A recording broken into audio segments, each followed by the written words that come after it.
Hi guys, welcome back to our channel car DIY। मेरा नाम है विनीत और मैं अपनी गाड़ी में कुछ दिनों से एक परेशानी महसूस कर रहा हूं, तो आपके साथ शेयर करने की सोच रहा था। पहले आपको प्रॉब्लम बता देते हैं। तो कुछ टाइम से मेरी गाड़ी में आवाज आ रही है जो कि स्पीड डिपेंडेंट है। जैसे स्पीड बढ़ती है वो तेज हो जाती है, साथ ही टर्न्स पे भी वो आवाज तेज हो जाती है। तो आपको कोशिश करता हूँ वो आवाज सुनाने की। पहले आप वो आवाज सुनिए। जैसे जैसे स्पीड में इंक्रीज करूंगा ये आवाज भी इंक्रीज होती जाएगी। शायद आप सुन पा रहे होंगे, ये वाली आवाज की मैं बात कर रहा हूँ।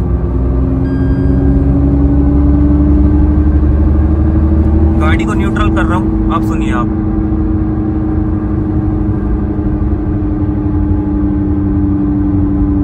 कुछ लोग इसे बोलते हैं कि ग्राइंडिंग जैसी आवाज आ रही है या फिर ग्राउलिंग जैसी आवाज आ रही है। पर सही बताऊं, मुझे ऐसा लगता है कि हेलीकॉप्टर उड़ रहा हो या फिर कोई एरोप्लेन उड़ रहा हो, ऐसी आवाज आती है।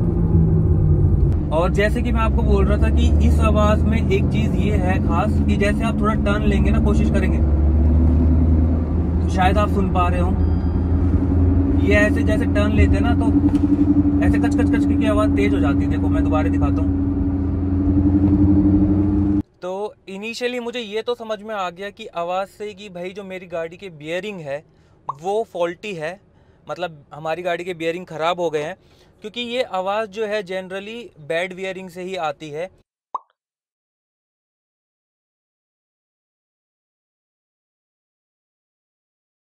तो अगर आपकी गाड़ी में भी इसी तरीके की आवाज़ आ रही है और आप भी ये प्रॉब्लम फेस कर रहे हैं, तो ये वीडियो आपके लिए ही है। आपको ये वीडियो पूरी देखनी है ताकि अगर आप भी अपनी गाड़ी को ठीक करना चाहते हैं या मैकेनिक से भी ठीक करवाना चाहते हैं तो आप इस काम को अच्छे से करवा पाएंगे। तो गाड़ी आ चुकी है अपनी घर के अंदर, और जैसा कि मैंने आपको बताया था कि हमारे जो गाड़ी के बियरिंग है वो ख़राब है।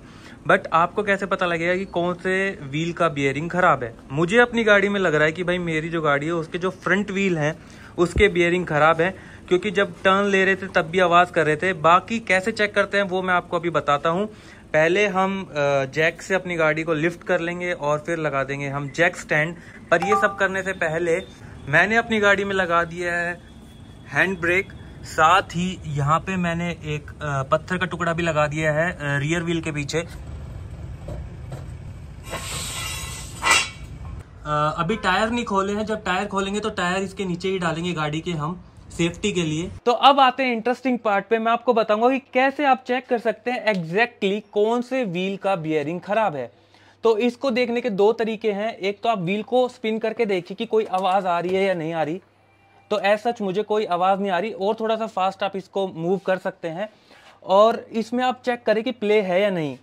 व्हील को इस तरीके से पकड़ें और हिला के देखें कि कोई प्ले है या नहीं है। तो मुझे कोई ऐसा मेजर प्ले कोई दिखाई नहीं दे रहा और आवाज़ भी कोई सुनाई नहीं दे रही। अब उस साइड चलते हैं। इस व्हील को मैं स्पिन करके देखता हूँ। हाँ, मुझे कुछ आवाज़ सुनाई दे रही है। मैं आपको भी सुनाने की कोशिश करता हूँ। माइक हटा रहा हूँ, अब सुनना आप। इसमें अगर मैं प्ले चेक करूँ तो प्ले इसमें भी नहीं है, पर रोटेट करने पे आवाज़ आ रही है। कई बार रोटेट करते तो आवाज़ नहीं आ पाती, तो उसके लिए एक अच्छा मेथड है, थोड़ा पास आना।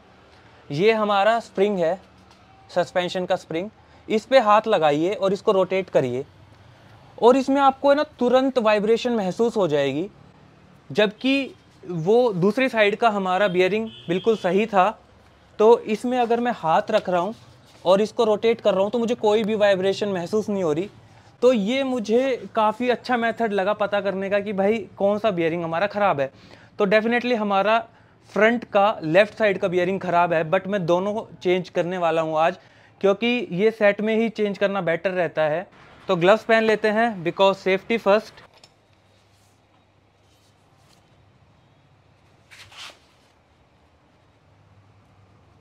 Two hours later.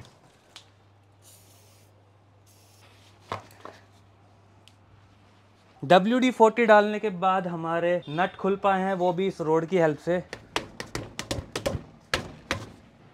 जाम हो जाता है व्हील।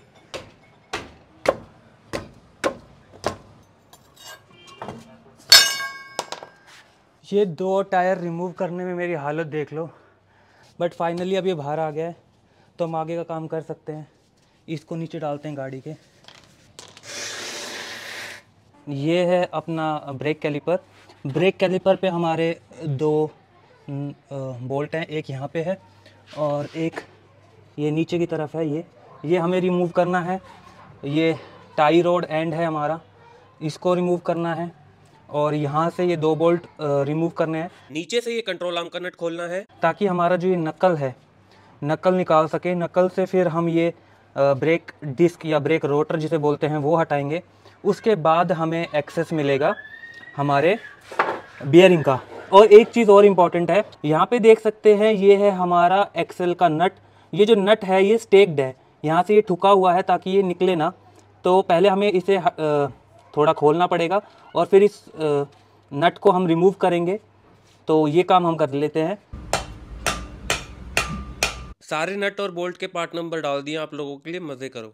यहाँ पे हमने ये स्क्रू ड्राइवर लगा दिया है ताकि ये डिस्क रोटर हमारा घूमे ना।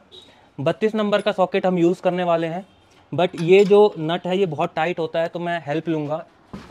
और फाइनली हम दोनों ने मिलके ये निकाल दिया है। अब ये जो टाई रोड एंड का नट है इसको मैं खोल रहा हूँ। इसके लिए हमें 20 mm का स्पैनर चाहिए। हमने इन पे WD-40 लगा दिया था ताकि ये आसानी से खुल जाए। अब मेरे को निकालना है ब्रेक का कैलिपर। उसके लिए सबसे पहले यहाँ पे ऊपर एक बोल्ट है ये वाला, इसको हम रिमूव करेंगे। 17 mm का स्पैनर फिट होगा इसमें। ये वाला बोल्ट खोलने के लिए हमने स्टीयरिंग को ऐसे काट दिया राइट हैंड साइड में ताकि हमें इसका प्रॉपर एक्सेस मिल जाए। स्टीयरिंग को हमने पूरा लेफ़्ट में मोड़ दिया है जिससे कि हमें ये एक्सेस मिल गया है इस बोल्ट का। नीचे वाला जो कैलिपर का बोल्ट है आसानी से अब इसको हम खोल देंगे और कैलिपर अब हमारा रिमूव हो गया है।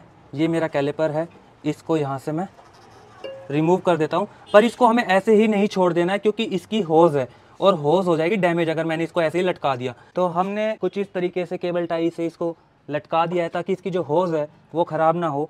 ये हमारा नक्कल है, नक्कल को हमें निकालना भी। नक्कल अभी यहाँ से जॉइंट है, इसको रिमूव कर लेते हैं। 17 mm का स्पैनर यूज़ कर रहा हूँ मैं। आई होप ये हाँ निकल गया है। पहले मैं ये हमारा एक सेंसर की वायर आ रही है उसको हटा देता हूँ ताकि वो डैमेज ना हो। ये दोनों हमारे बोल्ट और नट निकल चुके हैं। ये है कंट्रोल आर्म का नट जिसको हम 16 mm स्पैनर से ओपन करेंगे। यहाँ पे एक सेंसर है जिसको मैं रख रहा हूँ इस साइड करके। अब हम अपना नक्कल निकालते हैं बाहर। ये जो हमने ऊपर टेम्परेरी बोल्ट इंसर्ट कर दिए थे इनको निकालते हैं पहले। ये टाई रोड एंड भी हमने निकाल दी है। अब नीचे वाला जो कंट्रोल आर्म है उसको निकालते हैं।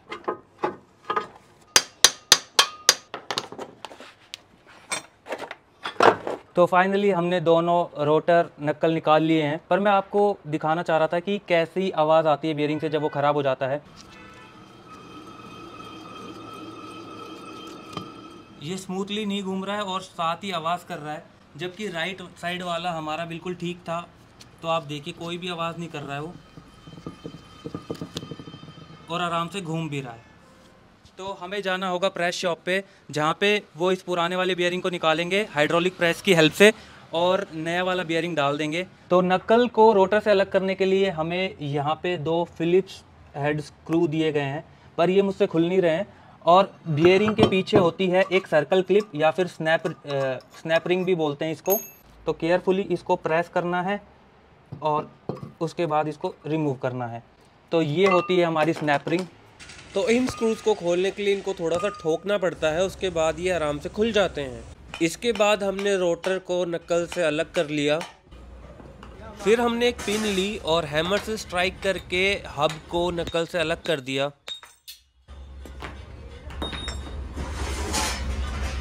ये बियरिंग हमारा टूट के निकला है, आधा बिल्कुल क्रैक होके जब बाहर निकला है। अब आपको फास्ट फॉरवर्ड करके दिखा रहा हूँ कि कैसे नक्कल से बियरिंग को निकाला जाता है हाइड्रोलिक प्रेस पे।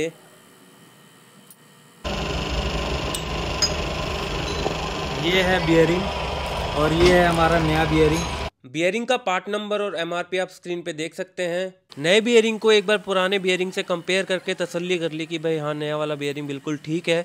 इसके बाद बारी आती है नए बियरिंग को नक्कल के अंदर फिट करने की। तो जब हम नए बियरिंग को फिट करते हैं नक्कल के अंदर तो हमें इस बात का ध्यान रखना होता है कि नए बियरिंग के आउटर रिंग पे ही सिर्फ फोर्स लगे। अगर हमने बियरिंग के अंदर वाली रिंग पे फोर्स लगा दी हाइड्रोलिक प्रेस से तो बियरिंग ख़राब हो जाएगा। तो ये काम बहुत ही केयरफुली करना पड़ता है। बियरिंग को बिल्कुल प्रॉपरली अलाइन करके नकल के अंदर डाला जाता है। अब ये स्नैप रिंग या सर्कल रिंग लगा देंगे जिससे कि ये लॉक हो जाए यहीं पे। ये बैठ गई इस तरीके से। सर्कल क्लिप का एमआरपी और पार्ट नंबर आप स्क्रीन पे देख सकते हैं। नकल में बियरिंग फिट करने के बाद नकल के अंदर हब को फिट किया जाता है और बियरिंग का यही काम होता है, हब को फ्रीली रोटेट कराना। तो काम हमारा हो गया है, दोनों बियरिंग फिट हो गए हैं। इस काम के मैंने टोटल 300 रुपये दिए, 150 ईच बियरिंग। और अब चलते हैं घर, असेंबली करते हैं इसकी। तो मैंने इन सब पार्ट्स को WD-40 से साफ़ कर लिया है, जो भी रस्ट थी वो साफ़ कर ली है। साथ ही जितने भी नट स्क्रू और फास्टनर थे उनको भी साफ़ कर लिया है। पहले हम एक्सेल को इसमें इंसर्ट करेंगे, फिर नीचे हमारा जो कंट्रोल आर्म का पॉइंट है उसको हम इंसर्ट करेंगे। कंट्रोल आर्म लगने के बाद हम इसको ऐसे ऊपर कर देंगे। इस तरीके का जो बोल्ट है वो ऊपर की तरफ जाएगा, जो इस तरीके का बोल्ट है वो जाएगा नीचे। उस बोल्ट और इस बोल्ट में थोड़ा सा डिफरेंस है, वो ऊपर से थोड़ा मोटा है। अब हम थोड़ा सा थ्रेड लॉकर यूज़ करेंगे। थ्रेड लॉकर से हमारे जो नट हैं वो वाइब्रेशन से लूज़ नहीं होते। ये 2 बोल्ट हमने ऊपर के कस दिया, नीचे का बोल्ट हम लगा देते हैं। अब हम ये ABS का सेंसर है, व्हील स्पीड का जो सेंसर है, इसको लगा देते हैं।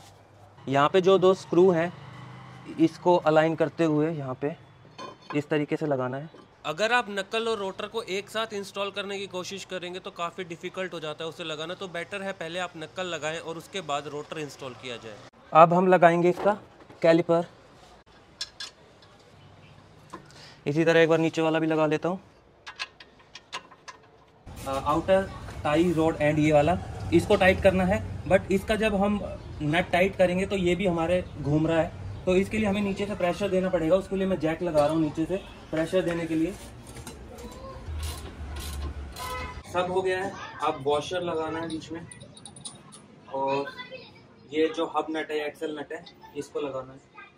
लॉक नट और वॉशर का एमआरपी और पार्ट नंबर आप स्क्रीन पे देख सकते हैं। मैंने लॉक नट नए यूज़ किए थे, वॉशर मैं पुराने ही यूज़ कर रहा हूँ।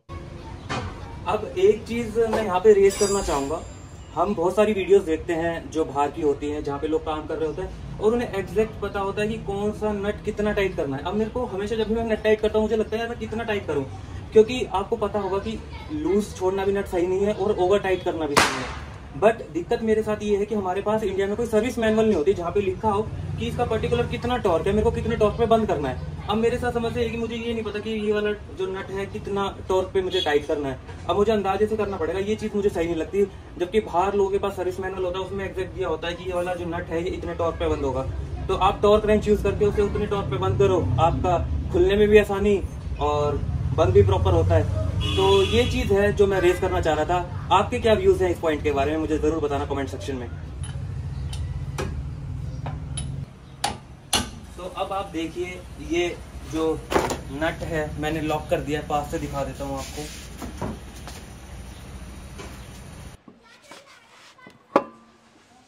सो गाइस फाइनली हमने टायर्स इंस्टॉल कर लिए हैं और अब इसके अंदर कोई भी नॉइस नहीं है। ये मैं मूव कर रहा हूँ, सिर्फ जो ब्रेक पैड्स रोटर पे घूमते हैं सिर्फ वही आवाज़ है, और स्प्रिंग पे हाथ लगा के भी कोई भी वाइब्रेशन महसूस नहीं हो रही है। तो बहुत मज़ा आ रहा है कि हम ये प्रोजेक्ट सक्सेसफुली कंप्लीट कर पाए। तो बियरिंग चेंज करे अब ऑलमोस्ट 3 हफ्ते हो गए हैं और गाड़ी भी 500-700 किलोमीटर चल गई होगी, उससे ज़्यादा ही चल गई होगी। होपफुली आपको पता लग रहा होगा, वो आवाज़ बिल्कुल चली गई है।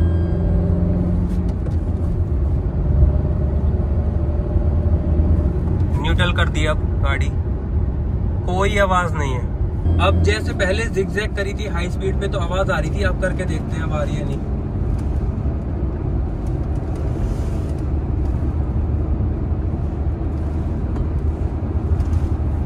तो आप देख सकते हैं कोई भी आवाज नहीं थी। पहले जैसे ही हम शार्प टर्न ले रहे थे आवाज बढ़ जाती थी। तो मैं उम्मीद करता हूँ इस वीडियो से आपको काफी कुछ सीखने को मिला होगा। अगर कुछ सीखने को मिला है तो do consider subscribing to our channel. और एक चीज और, इस प्रोजेक्ट को करते हुए एक अनएक्सपेक्टेड चीज हुई जिसकी वजह से प्रोजेक्ट डिले हुआ, साथ ही मुझे कुछ पैसों का फटका भी लगा। वो मैं आपको नेक्स्ट वीडियो में दिखाऊंगा कि क्या हुआ। So stay tuned, thank you.